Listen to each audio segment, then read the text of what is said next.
सूत्र समीकरण और परमाणु संरचना तक कंप्लीट कर लिए थे। आज हम लोग चौथा लेसन रेडियो सक्रियता आपका प्रारंभ करें। तो रेडियो एक्टिविटी आज नए लेसन होंगे, छोटा लेसन है, 2 क्लास में इसको कंप्लीट कर लेंगे। तब मेन यहां पर सबसे ज्यादा ध्यान देना है। केमिकल बॉन्डिंग से आजकल सबसे ज्यादा परीक्षा में क्वेश्चन पूछे जा रहे हैं, इसलिए केमिकल बॉन्डिंग आप पूरा ध्यान दे दोगे, तब देखते देखते आपका फेज आते चला जाएगा। तो चलिए आज के क्लास को हम प्रारंभ करते हैं। रेडियो एक्टिविटी, ये रेडियो सक्रियता है क्या, यहीं से आपके क्लास शुरू होते हैं।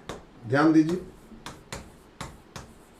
रेडियो सक्रियता छोटा सा सेक्शन है, इस चीज को हम लोग थोड़ा सा समझेंगे। देखिए, रेडियो सक्रियता में हम सभी चीज को ये ध्यान रखना है कि रेडियो सक्रियता का खोज किसने किया। तो आपको ध्यान रखना है कि रेडियो सक्रियता का खोज करने वाले वैज्ञानिक का नाम है हेनरी विकवेरल। तो रेडियो सक्रियता का खोज किसने किया, तो हेनरी विकवेरल। आपको सबसे पहले ध्यान रखना है कि रेडियो सक्रियता है क्या, रेडियो एक्टिविटी कहते किसको है।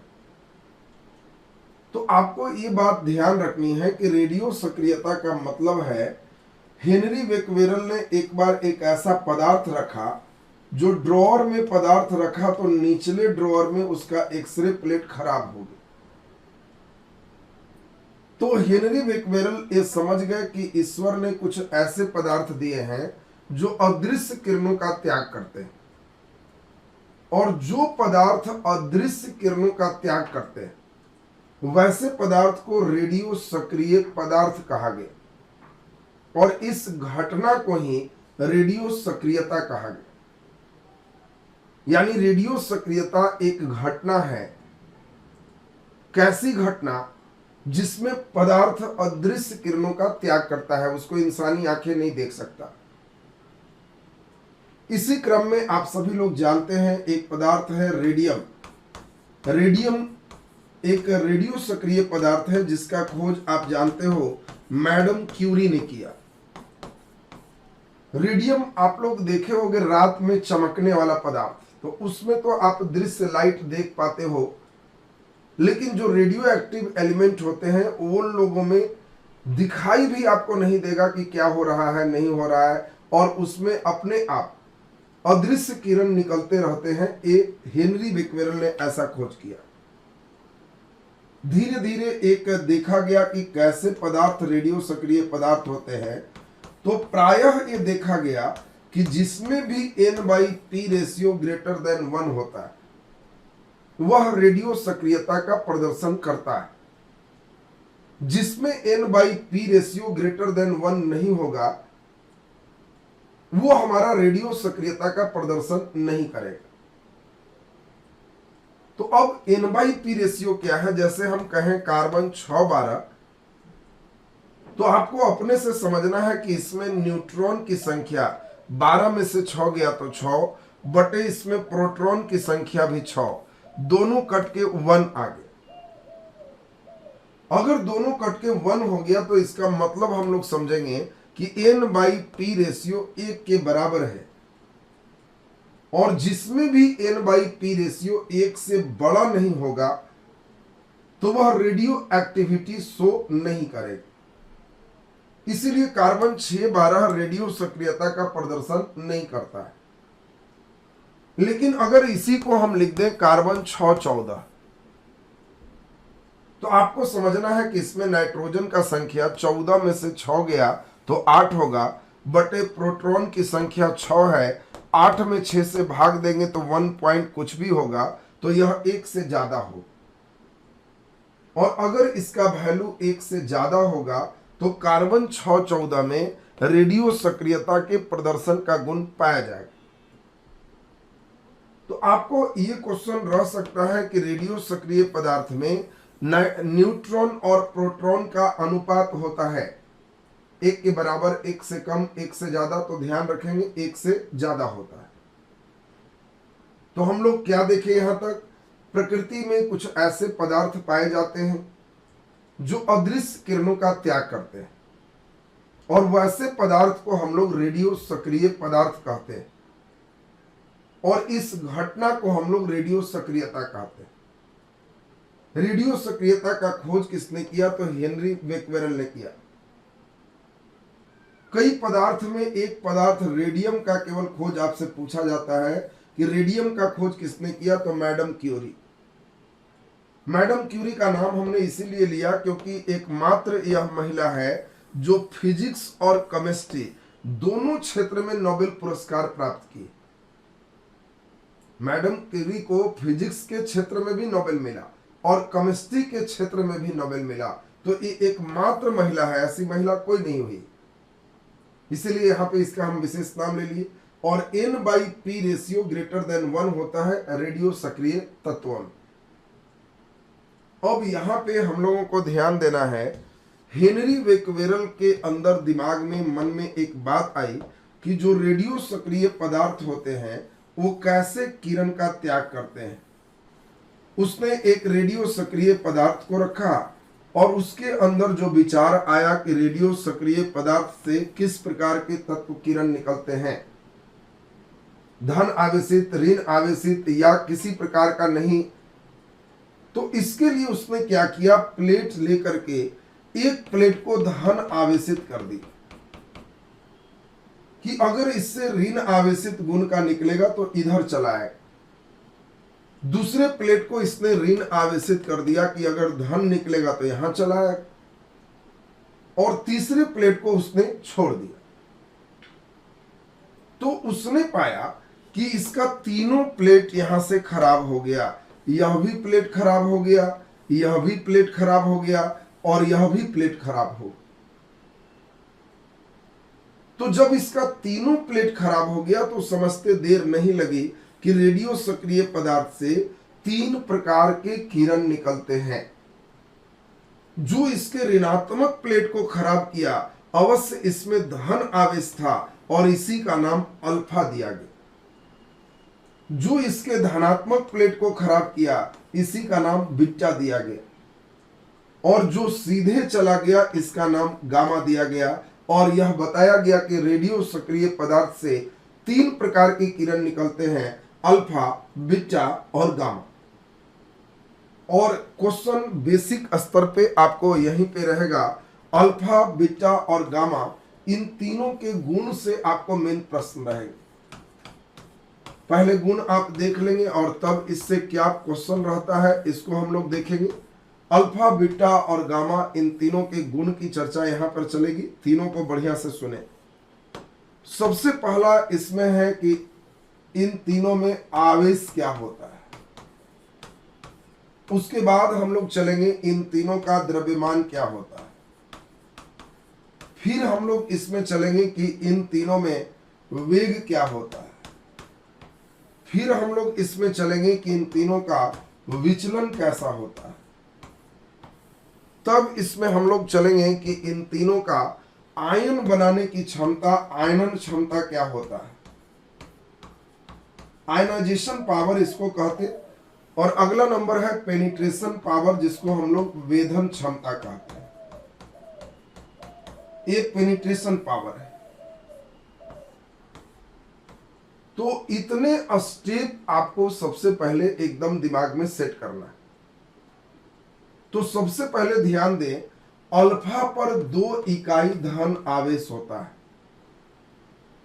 अल्फा पर 2 इकाई धन आवेश होता है।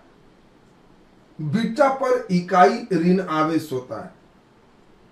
और गामा पर कोई आवेश नहीं होता, ये उदासीन होता है। अब यहां पे एक और बहुत इंपॉर्टेंट चीज आपको ध्यान रखना है कि 2 इकाई धन आवेश होने के कारण अल्फा को हीलियम प्लस प्लस से सूचित करते हैं, क्योंकि हीलियम का भी द्रव्यमान 4 है और इसका भी द्रव्यमान हाइड्रोजन के द्रव्यमान का 4 गुना होता है।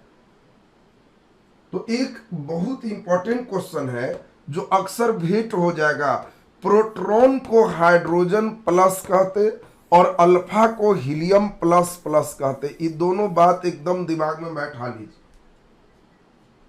कई बार डायरेक्ट आपको सीधा सीधा यहीं से क्वेश्चन आ जाएंगे कि निम्नलिखित में कौन प्रोटॉन है।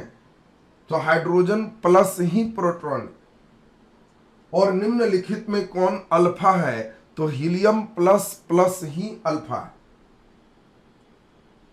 अब अल्फा का द्रव्यमान हाइड्रोजन के द्रव्यमान का 4 गुना। ये हाइड्रोजन का 1/1840 माने लगभग 0, ये भी लगभग 0 होता है। लगभग 0 है, इसलिए इसको हम बराबर को टेढ़ा कर देते हैं, इसको अप्रोक्स कहते हैं। अब यहां पे देखिए, अल्फा का वेग निर्वात में प्रकाश के वेग का 1/10 गुना होता है। बीटा का वेग निर्वात में प्रकाश के वेग का 9/10 गुना होता है और गामा का वेग प्रकाश के वेग के बराबर होता है। आपको ध्यान रखना है कि जब भी हम कभी सी लिखेंगे तो आपके दिमाग में आ जाना चाहिए सी मीन्स निर्वात में प्रकाश का वेग। निर्वात में प्रकाश का वेग, इसी को हम लोग सी कहते हैं। सी कभी भी लिखेंगे तो आपको समझना है कि निर्वात में प्रकाश के वेग को सी कहते हैं। और सबसे अधिक वेग गामा का है। इसका निर्वात में प्रकाश के वेग का 1/10 हिस्सा, यह 9/10 हिस्सा। अगला नंबर देखो विचलन। आप अभी देखें कि अल्फा पर धन आवेश है तो यह विद्युतीय क्षेत्र में, चाहे इलेक्ट्रिक फील्ड हो या चुंबकीय क्षेत्र में मैग्नेटिक फील्ड हो, दोनों में विद्युतीय या चुंबकीय क्षेत्र में ऋणात्मक क्षेत्र की ओर विचलित होता है। कई बार ये भी क्वेश्चन आएगा कि अल्फा विचलित होता है धनात्मक क्षेत्र की ओर कि ऋणात्मक क्षेत्र की ओर। तो कई बच्चे को यही याद आ जाता है कि अल्फा पर धन आवेश है, धनात्मक तरफ विचलन कर देता है। दिमाग में सेट रखना है कि अल्फा का विचलन ऋणात्मक क्षेत्र की ओर होता है। और क्यों होता है? क्योंकि अल्फा पर 2 इकाई धन आवेश होता है।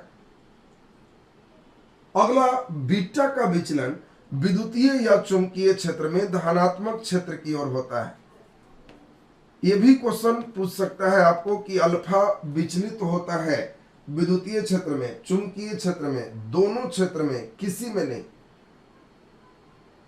तो आपको एकदम दिमाग में सेट रखना है कि अल्फा विद्युतीय और चुंबकीय दोनों क्षेत्र में विचलित होता है और दोनों क्षेत्र में ये ऋणात्मक क्षेत्र की ओर विचलित होगा।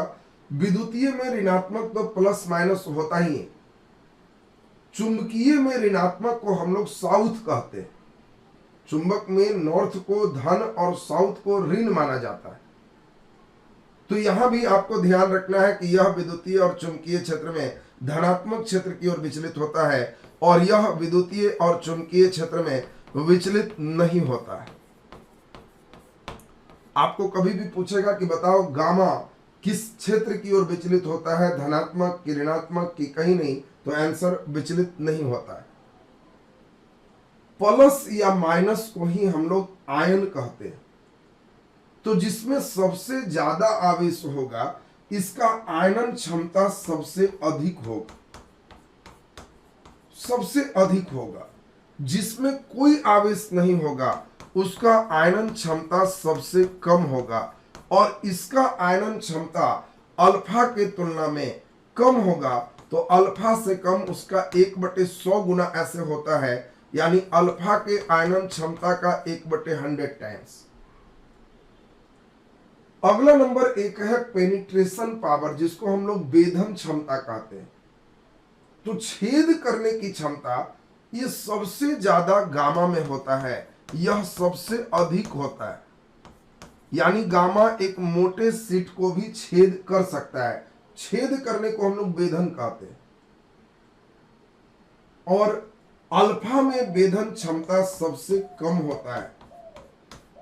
ये थोड़ा सा भी मोटा शीट है तो उससे अल्फा पार नहीं करेगा। इसीलिए आप सभी लोग को याद होगा कि रदरफोर्ड ने अपने प्रयोग के लिए स्वर्ण पत्थर लिया था। स्वर्ण पत्थर लेने का मतलब आप समझ गए कि सोना को पत्थर बनाना आसान है और पत्थर बनाएंगे तो एकदम पतला करेंगे तभी अल्फा पार करेगा, क्योंकि अल्फा का वेधन क्षमता सबसे कम होता है। और बीटा का वेधन क्षमता अल्फा का 100 गुना होता है और गामा का वेधन क्षमता बीटा का 100 गुना सबसे अधिक होता है। तो पहला स्टेप तो आपके लिए सबसे इंपॉर्टेंट स्टेप है कि यह सभी डाटा आपको एकदम दिमाग में बैठना चाहिए। कभी भी आपसे पूछेगा कि अल्फा तो हीलियम प्लस प्लस, प्रोटॉन तो हाइड्रोजन प्लस, सी क्या है, निर्वात में प्रकाश का वेग। अब इन चीजों को आप अगर दिमाग में सेट रखते हो तो इससे अभी चोरी अलाउ रहेगा। हम अभी देखें आप कितना क्वेश्चन इसमें सही कर पाते हो। चोरी कर सकते हो, आपके पास डाटा यहां दिया रहेगा। और पहला क्वेश्चन एकदम हल्का आपको दे दे, बीटा का वेग होता है, बीटा का वेग होता है। अब बताओ इसमें दे दे आपको 2.7 गुने 10 के पावर 8 मीटर प्रति सेकेंड। चॉइस बी आपको दे दें 2.7 गुने 10 के पावर 7 मीटर प्रति सेकेंड। सी दे दे 3 गुने 10 के पावर 8 मीटर प्रति सेकेंड। और डी आपको दे दें इनमें से कोई नहीं। खूब बढ़िया से स्टेप को पहले बनाओ, क्वेश्चन पढ़ो और आंसर लिखो जल्दी जल्दी।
चलिए बहुत बढ़िया, मैक्सिमम बच्चे का हम देख रहे हैं सभी लोग ए पे टिक लगाए हैं।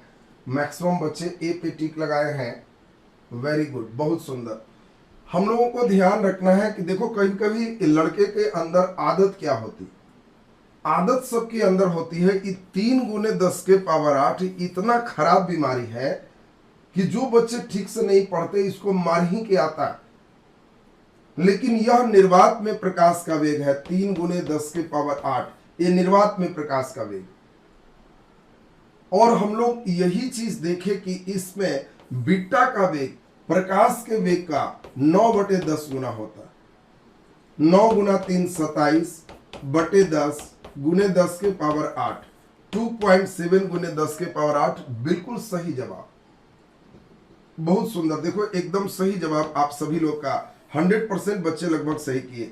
जल्दी बोलो अगला नंबर क्वेश्चन, किसका वेधन क्षमता सबसे अधिक होता है? जल्दी आंसर दे।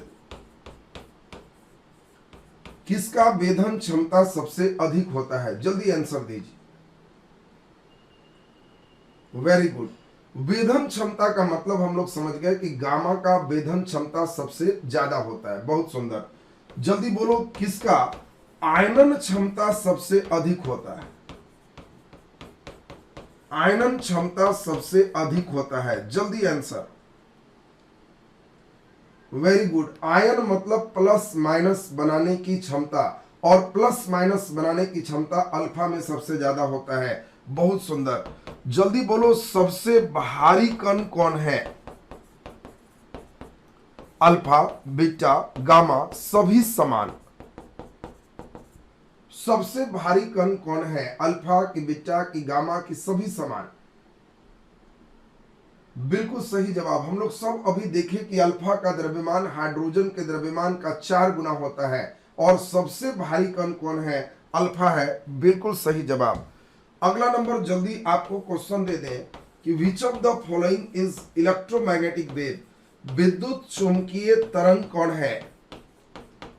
विद्युत चुंबकीय तरंग कौन है? आपसे क्वेश्चन दे रहा है विद्युत चुंबकीय तरंग कौन है? अल्फा की, बीटा की, गामा की, इनमें सभी इलेक्ट्रोमैग्नेटिक वेव है। जल्दी आंसर दो। विद्युत चुंबकीय तरंग कौन है? अल्फा, बीटा, गामा, सभी।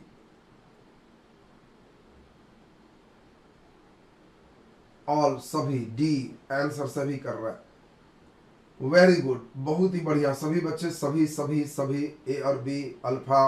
अच्छा, बहुत बढ़िया। तुम लोग ये नहीं जानना चाहोगे कि विद्युत चुंबकीय तरंग का मतलब क्या होता है? ये जानना नहीं चाहोगे, सीधे आंसर मारोगे।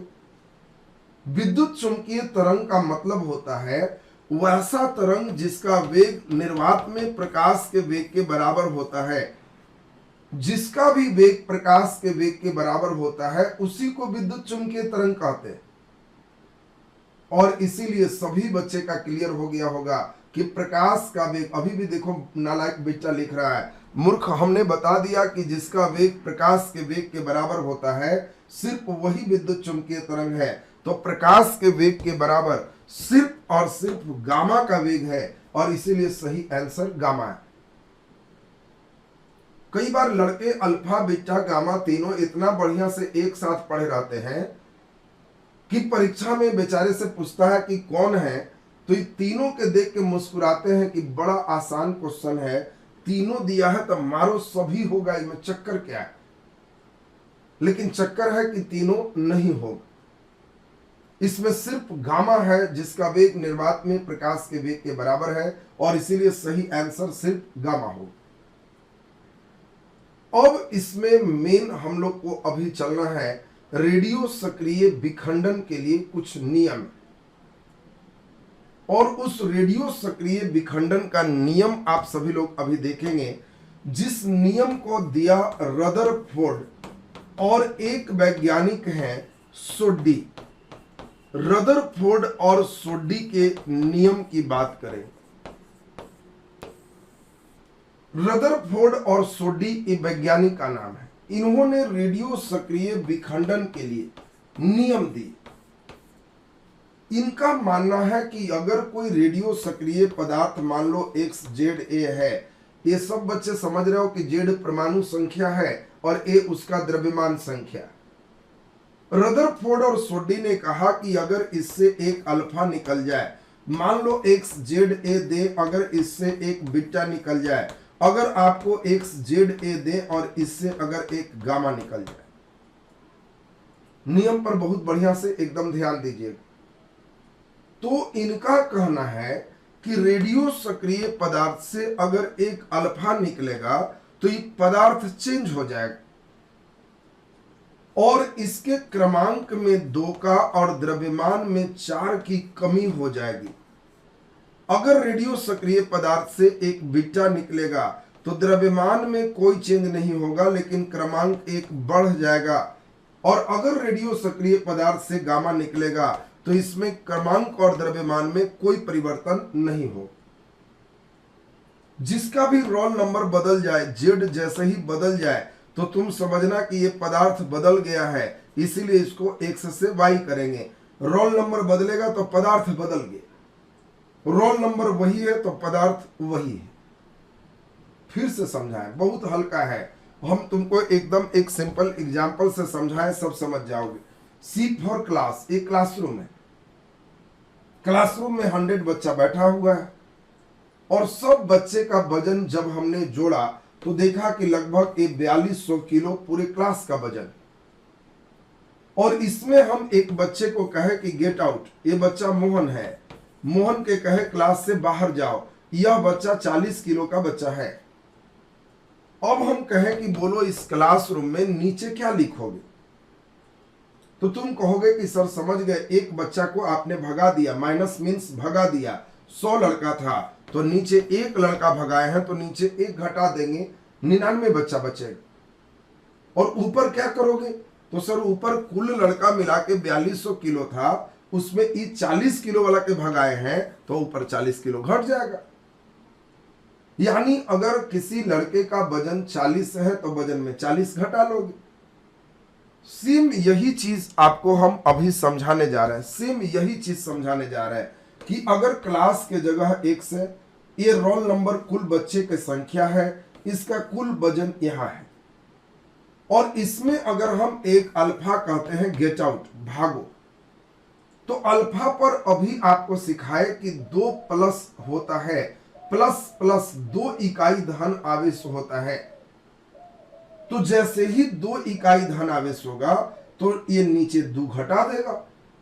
और अल्फा का द्रव्यमान हाइड्रोजन के द्रव्यमान का 4 गुना होता है, माने इसका वजन 4 है तो ऊपर में 4 घट जाएगा। चूंकि रोल नंबर बदल रहा है तो पदार्थ बदल जाएगा, x से यह पदार्थ y हो जाएगा। और क्रमांक में 2 प्लस घट गया तो इसको Z-2 कहेंगे, और ऊपर यहां 4 घट गया तो इसको A-4 कहेंगे। यही लाइन हम आपको लिख रहे थे। यानी कभी भी हम अल्फा घटाएंगे तो आपके दिमाग में बैठ जाए कि सर बैठ गया है, नीचे में 2 और ऊपर में 4 घटा लेंगे। ठीक इसी प्रकार, बहुत ही बढ़िया आप समझे हो, इसी प्रकार अगर हम XZA में एक बीटा घटा लेते हैं, बोलो बीटा में -1 होता है तो Z में -1 घट जाएगा। द्रव्यमान लगभग 0 है तो ऊपर वाला ज्यों का त्यों रह जाएगा। और इसी में आपको अब समझ में आ गया होगा, माइनस माइनस प्लस होता है, इसीलिए नीचे हम लोग Z+1 लिखते हैं। अब आपको क्वेश्चन आएगा कि निम्नलिखित में किसके उत्सर्जन से परमाणु क्रमांक में एक वृद्धि होगा।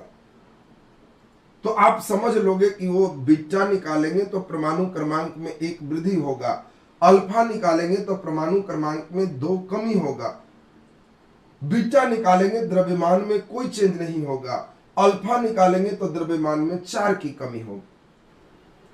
एक्स और वाई यहाँ पदार्थ है, जो कुछ भी हो सकता है, सोडियम हो सकता है, यूरेनियम हो सकता है, कार्बन हो सकता है, ये कोई पदार्थ है जो जेड के अनुसार है। हम परमाणु संख्या 6 तो कार्बन है, परमाणु संख्या 7 तो नाइट्रोजन है, परमाणु संख्या 1 बढ़ गया तो जिसका हो गया वो पदार्थ है। एक्स और वाई पदार्थ है और जेड उसका रोल नंबर है। आप खुद जानते हो कि रोल जैसे ही बदल जाए, जुट जाए या घट जाए तो पदार्थ बदल जाएगा, इसीलिए इसको एक्स के बदले हमने वाई कर दिया। तो अब हम समझते हैं कि एक्स क्या है, वाई क्या है, जेड क्या है, ए क्या है। ये स्टेप सभी लोग को बिल्कुल क्लियर हो। अब इसी में हम लोगों को समझना है, उस पर अब आप थोड़ा सा ध्यान दे दीजिए तो बहुत ही बढ़िया आपके स्टेप्स आ जाएंगे। अब आपसे कहें कि कार्बन 614 में एक अल्फा निकलने से क्या बनेगा, क्वेश्चन आगे। कार्बन 614 में एक अल्फा निकलने से क्या बनेगा। अब आपको अपने से सोचना है। देखो अब कई बच्चे सोचने लगे हैं, अल्फा निकालेंगे तो क्रमांक में 2 घटेगा, तो 6 में से 2 गया तो 4। बहुत सुंदर, ये 4 भी सोच लिया और ऊपर 10 भी सोच लिया, ये तो बहुत बढ़िया सोचा। लेकिन फिर कार्बन मत लिखना, अब अपने से उंगली पर जोड़ना कि 4 रोल नंबर किसका है। तो हाइड्रोजन 1, हीलियम 2, लिथियम 3, बेरिलियम 4 और इसीलिए यहां अपने से बेरिलियम दे दी। देखो अब तुमको समझ में आ रहा है, यही चीज तुमको करना है। यही तुम्हारा एक्स था, यही तुम्हारा वाई है, बाकी सब चीज वैसे ही चला है। जल्दी अब हमें बता दो, क्वेश्चन पूछ रहे हैं कार्बन 614, अब आपको देखो चॉइस दे रहे हैं, नाइट्रोजन 7 और 15। चॉइस बी में आपको दे रहे हैं नाइट्रोजन 7 10, चॉइस सी में दे रहे हैं नाइट्रोजन 7 14। अब हम कहें कार्बन 614 में आपको एक बीटा निकाला गया है, तो इसमें निम्नलिखित में क्या बनेगा, जल्दी आंसर कर दीजिए। सभी बच्चे को ये बिल्कुल देखो समझ में आ रहा होगा कि हम एक बीटा निकालेंगे तो क्या बने। वेरी गुड, बहुत सुंदर, देखो शानदार, सब लोग एकदम सही करते जा रहे। हम लोग जानते हैं कि बीटा निकालेंगे तो इसमें एक बढ़ जाएगा, एक बढ़ जाएगा तो 6 1 7, नाइट्रोजन 7, द्रव्यमान में कोई चेंज नहीं होगा, तो 14, 7 14 आंसर हो गया सी, एकदम 100% बच्चे सही। अब जल्दी बताओ, इसी प्रकार से हम एक टेस्टिंग ले ले, ये सही करोगे का मतलब इतना दूर एकदम सीख गए। अब बताओ, तुमको कह दे कि निम्नलिखित में किसके उत्सर्जन से परमाणु क्रमांक में एक की कमी होगी, चॉइस ए एक अल्फा, चॉइस बी एक बीटा, चॉइस सी दोनों, चॉइस डी इनमें से एक, इसमें गामा। जल्दी से आंसर दे दो। अब इतना हल्का क्वेश्चन तुमसे पूछे हैं कि किसी बच्चे से गलत नहीं होना चाहिए, क्योंकि अभी जस्ट हम लोग इस चीज को आपको समझाएं। देखो अभी भी कहीं नालायक कुछ लिख रहा है, एकदम क्वेश्चन पहले बढ़िया से पढ़ो। क्या कहा? पूजा, राखी, सुधीर, ये सभी लोग ए बना रहा है। अरे नालायक, एक की कमी कह रहा है। अल्फा से हम अभी पढ़ाए हैं तुमको कि क्रमांक में 2 की कमी होती, तो फिर कैसे एक की कमी कर दो? हाँ, चॉइस ई लिखना हम छूट गए थे, इनमें से कोई नहीं। चॉइस ई लिखना हम छूट गए थे। चलिए, बहुत ही बढ़िया। हाँ, अब सबका बी आ रहा है, सही आ रहा है। कई नालायक डी लगा रहा है। अरे गामा निकलने से न क्रमांक बदलता है न भार बदलता है, डी क्यों लगा रहे हो? डी क्यों लगा रहे हो? डी में तो गामा है, गामा में न क्रमांक बदलेगा न द्रव्यमान बदलेगा। हाँ, अब कुछ ठीक हुआ है, ई चल रहा है। चलिए, बहुत ही बढ़िया, अब कुछ ठीक हुआ है। अरे मूर्ख, एक अल्फा निकालोगे तो क्रमांक की बात केवल चल रहा है, तो 2 घटेगा। एक बीटा निकालोगे तो एक जुटता है, कमी नहीं होता है, और दोनों करोगे तो -1 एक कमी हो जाएगा। इसीलिए अगर किसी पदार्थ से एक अल्फा एक बीटा दोनों निकलेगा तो इसके क्रमांक में एक की कमी हो जाएगी। इतना शानदार क्वेश्चन था, बहुत ध्यान देना होगा, नहीं तो परीक्षा में पढ़ के जाओगे आम खट्टा होता है, और वो कहेगा कि निम्नलिखित में किसका स्वाद इमली जैसा होता है, और तब कहोगे कि जाए तो लड़ा नहीं। तुम कभी पढ़ोगे आगे इमली खट्टा, इधर पढ़ोगे आम खट्टा, वहां जोड़ देगा कि कौन इमली जैसा होता है। परीक्षा में इसी का नाम क्वेश्चन है। आपको एकदम आसान सिस्टम हमने रखा था कि इसमें अल्फा निकालेंगे 2 की कमी, बीटा निकालेंगे 1 की वृद्धि, तो 1 की कमी किसके कारण हो गया? दोनों के कारण होगी। कई बच्चा तो एक कमी देखते ही बीटा मारता रहे, एक वृद्धि में बीटा हो, अल्फा है तो 2 कमी होगा, तो ये दिमाग में एकदम सेट रखोगे। अब इसके बाद एक क्लास और इसमें लेंगे तो रेडियो सक्रियता कल के क्लास में खत्म हो जाएगा। अब देखते देखते आपके सिलेबस एकदम आसानी से होते जाएंगे, क्योंकि रेडियो सक्रियता के बाद केमिकल बॉन्डिंग में 3-4 क्लास चलेगा, तब ऑक्सीडेशन और रिडक्शन, उसके बाद हम लोग जो चलेंगे एसिड बेस, और तब मेन लेसन चलेगा पीरियोडिक टेबल। पीरियोडिक टेबल से ही सबसे ज्यादा क्वेश्चन होता है।